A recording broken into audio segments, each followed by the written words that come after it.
guys, இந்த வீடியோல எதை பத்தி பார்க்க போறோம் அப்படின்னு சொல்லி பார்த்தீங்கன்னா, நடிகை சங்கீதா, பாடகர், சிங்கர் அப்படின்னு சொல்லலாம் கிரீஷ் அவர்கள் இவங்க 2 பேரும் விவாகரத்து செய்ய போறாங்க அப்படின்ற விஷயத்துக்கான உண்மை என்ன அப்படின்ற விஷயத்த சங்கீதாவே விளக்கமா சொல்லியிருக்காங்க. அதுக்கான பின்னணி என்னன்றதாங்க இந்த வீடியோல நம்ம பார்க்க போறோம். நம்ம சேனலை ஃபர்ஸ்ட் டைம் பார்க்குற பர்சனா இருந்தீங்கன்னா மறக்காம நம்ம சேனலை சப்ஸ்கிரைப் பண்ணிக்கோங்க. அப்பதான் அடுத்தடுத்த போற வீடியோக்கான நோட்டிபிகேஷன்ஸ் அண்ட் பாப்அப்ஸ் வந்து உங்களுக்கு கிடைச்சிக்கிட்டே இருக்கும். இந்த வீடியோ பத்தி உங்களுக்கான கருத்துக்கள் ஏதாச்சும் இருந்துச்சுன்னா தாராளமா கமெண்ட் பாக்ஸ்ல மென்ஷன் பண்ணுங்க.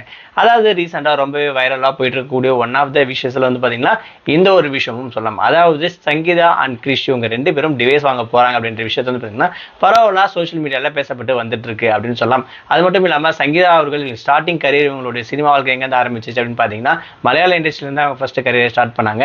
அதுக்கப்புறம் போக போக 90ஸ்ல நல்லாவே ஒரு வளம் வந்தாங்கன்னு சொல்லலாம். அதாவது தெலுங்கு, தமிழ் அப்படின்னு சொல்றாங்க கிட்டத்தட்ட ஒரு சவுத் இந்தியாவில் இருக்கக்கூடிய மோஸ்ட் லாங்குவேஜ் வந்து பாத்தீங்கன்னா அவங்க நடிச்சுக்கிட்டு வந்துட்டு இருந்தாங்க அப்படின்னு சொல்லலாம். ஸோ 2029 மேரேஜ் பண்ணிக்கிட்டாங்க. கிட்டத்தட்ட 16 வருஷத்துக்கும் அதிகமாக வந்து பார்த்தீங்கன்னா இவங்க நல்லா பீஸ்ஃபுல்லாக வாழ்ந்துட்டு இருக்காங்க அப்படின்னு சொல்லலாம். அது மட்டும் இல்லாமல் one of the cutest couples அப்படின்னு கூட இவங்க சொல்லிட்டு இருந்தாங்க. ஸோ இப்போ வந்து பார்த்தீங்கன்னா இவங்க விவாகரத்து செய்ய போறாங்கன்ற விஷயம் ரொம்ப வைரலாக போயிட்டு இருக்கிறதால சங்கீதாவே இதுக்கு வந்து பார்த்தீங்கன்னா ரிப்ளை பண்ணிட்டாங்க அப்படின்னு மாதிரி சொல்றாங்க.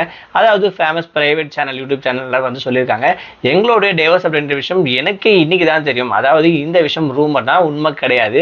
நாங்கள் டைவர்ஸ் பண்ணுறதா இருந்தால் அந்த முடிவு நாங்கள் தான் எடுக்கணும் தவிர மற்றபடி வேற யாரும் நீங்கள் எடுக்க முடியாது அப்படின்ற விஷயத்தையும் நாங்கள் நல்லா தான் இருக்கும். அது மட்டும் இல்லாமல் என்னுடைய இன்ஸ்டாகிராம் நேம் வச்சு தான் சொல்லிட்டு இருக்கீங்க நிறைய பேர்.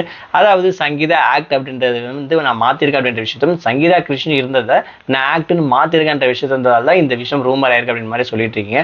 அப்படி இல்லாமல் எந்த ஒரு விஷயமும் கிடையாது. என்ன ஃபாலோ பண்ணிட்டு இருக்கவங்களுக்கு நல்லாவே தெரியும். நான் ஆரம்பத்துல இருந்தே என்னோட இன்ஸ்டாகிராம் நேம் வந்து சங்கீதா ஆக்ட் அப்படின்ற பேர்ல தான் வச்சிருக்கேன்ற விஷயத்தையும் விளக்கமா சொல்லியிருக்காங்க. இந்த விவாகரத்து அப்படின்ற விஷயம் முழுக்க முழுக்க ரூமர் தான், உண்மை கிடையாது அப்படின்ற விஷயம் இவங்க சொல்லியிருக்கக்கூடிய கொடுத்திருக்கக்கூடிய அப்டேட்ல இருந்து நமக்கு கிளியரா தெரியுது அப்படின்னு சொல்லலாம். இதை பத்தி நீங்க என்ன நினைக்கிறீங்க? உங்களோட கருத்து என்னன்ற விஷயத்த மறக்காம கமெண்ட் பாக்ஸ்ல மென்ஷன் பண்ணுங்க.